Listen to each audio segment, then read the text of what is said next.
నిజాంల పైజామాలు ఊడగొట్టి దిగంతాలకు ఆనాడు తరిమిను సాయుధ రైతాంగ పోరాటం బండెనక బండి కట్టి ఏ బండ్లో పోతో కొడుకో చుట్టుముట్టు సూర్యాపేట నట్ట నడమ నల్లగొండ కడతాం నీ గోరి అని బండి యాదగిరి స్ఫూర్తి ఈరోజు కూడా మా దగ్గర ఉన్నది. ఇవాళ నేను చెప్తున్నా, గజ్వెల్లనే నిన్ను సమాధి చేసే బాధ్యత మాది, మా యువకులది. తెలంగాణ సమాజం మీకు అన్ని అవకాశాలు ఇచ్చింది, ఆస్తులు ఇచ్చింది, అంతస్తులు ఇచ్చింది, ఆగర్భ శ్రీమంతులను చేసింది. ఏమి తక్కువ చేసింది తెలంగాణ? ఏమి తక్కువ ఇచ్చింది మీకు ఈ తెలంగాణ? మరి తిరిగి తెలంగాణ 4 కోట్ల ప్రజలకు మీరు మీ కుటుంబంలో నలుగురు ఏమిచ్చిందని ఈరోజు తెలంగాణ సమాజం మిమ్మల్ని అడుగుతుంది. ఏం అన్యాయం చేసింది మీకు? చెప్పులు లేకుంటే తిరిగేటోళ్లకు, గంజి గతి లేని వాళ్ళకి అలా బెంచ్ కార్లకు వచ్చినాయి కదా. అమెరికాలో బాత్రూమ్లు కడుక్కునేటోడు ఈరోజు తెలంగాణ రాష్ట్రానికి మంత్రి అయింది కదా. దుబాయ్ పాస్పోర్ట్ బోకరు తెలంగాణ రాష్ట్రానికి ముఖ్యమంత్రి అయింది కదా. ఏం తక్కువ చేసిందని నేను అడుగుతున్నా తెలంగాణ మీకు. ఎన్నడైనా ఏ దుబాయ్కి పంపించే పాస్పోర్ట్ బ్రోకర్ కేంద్ర మంత్రిగా తెలంగాణ రాష్ట్రానికి ముఖ్యమంత్రి అవుతాడని కలలు కన్నాడా?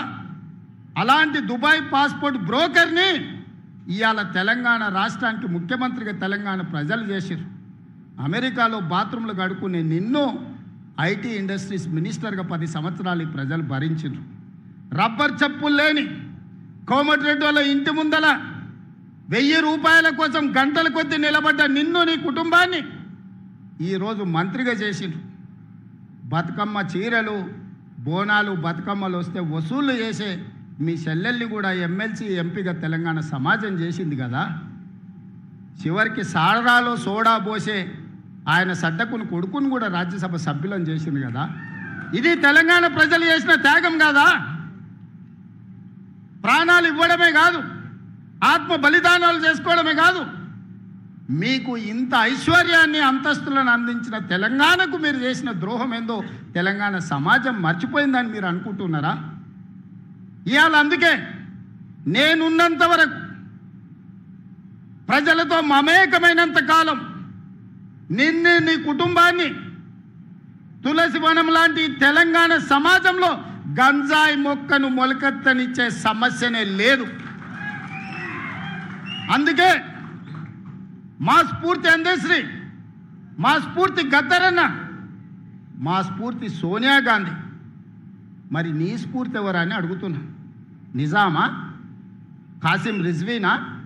ఈడీ అమీనా? ఎవడు నీ స్ఫూర్తి? ఏ జాతి నీది? నీ జాతేంది? నీ నీతేంది?